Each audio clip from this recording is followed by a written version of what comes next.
the connection of what is missing. So there's like always these links, right? It's kind of like a chain. It can be like a chain reaction.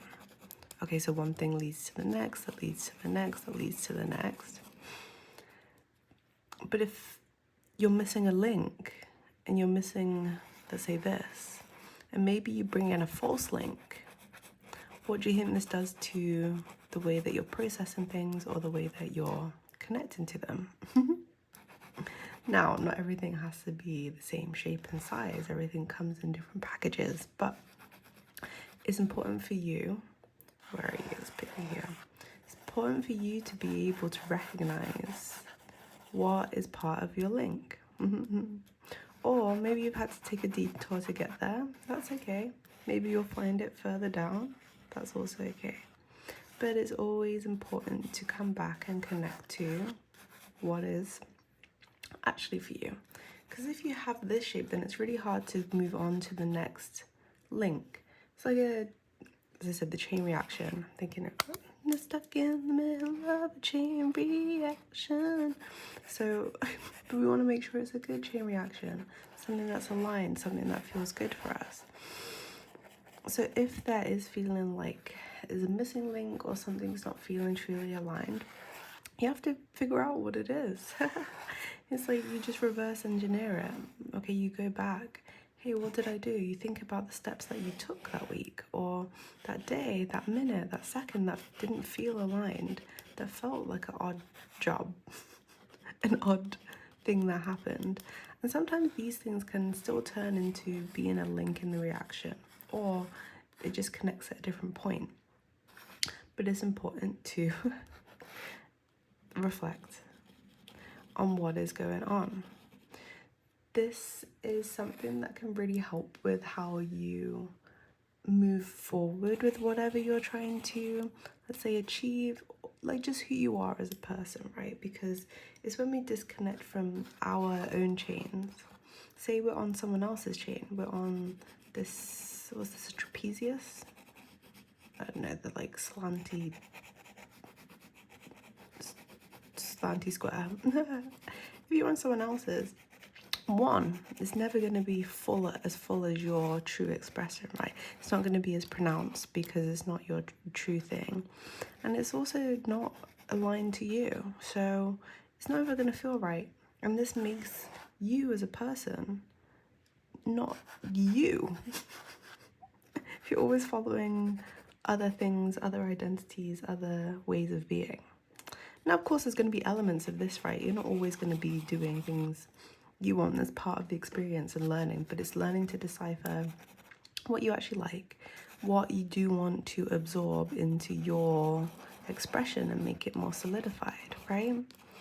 Because the thing that happens is if you're too busy following other things, your energy becomes really frazzled and really frayed because you don't know what's truly yours, and it makes you less resilient overall. It makes you less able to adapt. It makes you less you. So like a little thing can really shake you and move you off your self because you don't know what that is anyway. But it's only really when you take this time to be able to see your own patterns and what your links are, and to see from a different vantage point in the way that you reflect on what is making this feel a bit too chaotic. It makes, if you're following like different things, it makes you more like reactionary to things. It makes you more difficult to be around because it's a little bit unpredictable because you're not understanding you. But as I said, things are here for you to learn, right? So although there may be these periods of craziness, through the crazy can come the calm, right? Maybe it needs to blow up. See, this is kind of like, it's like an atom bomb coming out. This is maybe what is needed to then come back to the full expression and to move on to the next link. it's good to try things. I'm not saying don't try things, but it's about doing the things over and over that are not aligned with you, that really mess up your energy, your field space, your being, which we don't want, right? We want to be able to just be us and explore and enjoy and be around others. The song that was really playing, I was trying to get rid of it from my head, but I think it's meant to be in this message. It's the Adele song when she's talking about, oh, to make you feel my love, and doing all these different things.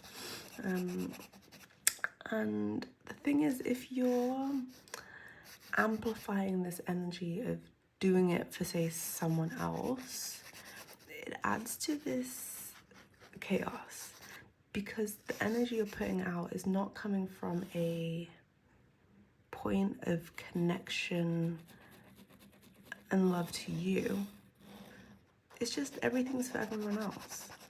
So how are you ever going to feel aligned to your life and connected to it? This is just another version of the chain, right? It's like all these things that make up you. And of course, it's a noble and kind thing to do all these things to make you feel my love.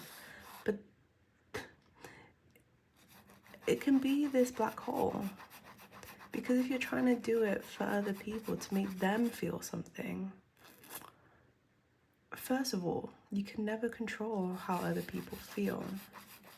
Second of all, if it's this black hole, you see like this explosion that needed to happen, this energy maybe will just get sucked into the black hole, right? Because you're amplifying this, it's kind of like a neediness, like wantingness, which we have, but if it's being so maximized to the point of these eruptions and these holes where it's disconnecting you from you, a lot of your energy is going here, and this just makes you even more crazy, because you're like, I'm doing all of these things, and still it's getting nowhere, because the person you're doing, the thing you're doing to make them feel your love is not truly from your heart. You're doing it for acceptance, you're doing it for love, you're doing it for all these things. But if you forget about you in the process, your chain reaction moves, and this shifts everything. Because if you don't get the response that you want, you're more likely to blow up, but then it will go into the black hole, but then the next chain won't happen. Or if it does, it's in this inflamed state where you're not able to actually process things, you're not able to actually connect to it, because you're like putting so much energy into this draining situation.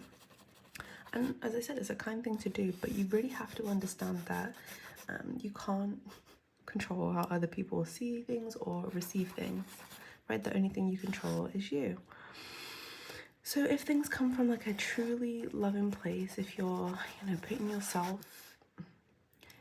in a way that you're also providing for you, nourishing you and how you feel in this situation, it's not just give, or take, right? It's not about this. It's about you being able to connect to your true chain reaction. You're not constantly doing things for attention, for people to accept or to approve you, right? It's about you understanding you and these foundations. So then anything that does happen, it comes from a place of love, like a true love, not a I need to do this so I can get XYZ, right? Because if you're following this chain of you, and if it's all solidified, you feel way better in yourself and being able to connect to what truly feels good to you. So less likely to blow up, less likely to be putting your energy into these things that are not of fruition, that are not of, let's say, overall benefit. And I'm not just thinking to you, I'm thinking overall, right? Because as I've said before, how you respond, how you react really affects everything else, because it affects your energy, right? So overall, it's very important to think about the links that are working for you and the ones that are not working for you.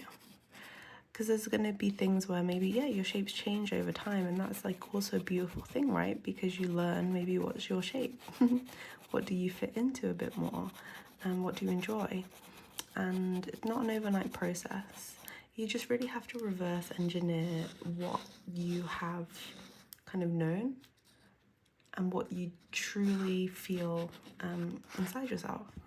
Because that's the only way you're able to really get back on track, let's say, of your true life, your full expression, is by actually connecting to it, thinking about it, reflecting on it. And this is not an easy thing to do because life can get so busy, right? We're so busy chasing these things or trying other, let's say, things, lives, people on for side, like seeing how that feels. But the true part of understanding is being in this contemplative moment, seeing what feels good, what doesn't, what feels misaligned, because this brings up the connections more, and you can just remove things that are draining you. Like, imagine if you didn't have to go through all this like chaos. You could just see it from a certain level where it doesn't have to amplify and get too crazy. Because if you don't use your energy towards this, it will make your next link in your life, the next thing that you do, the next understanding that you have, unlock, whatever it is. It just makes it a lot smoother instead of being like, also too, or it just goes completely off track because you're so pouring your energy into something else.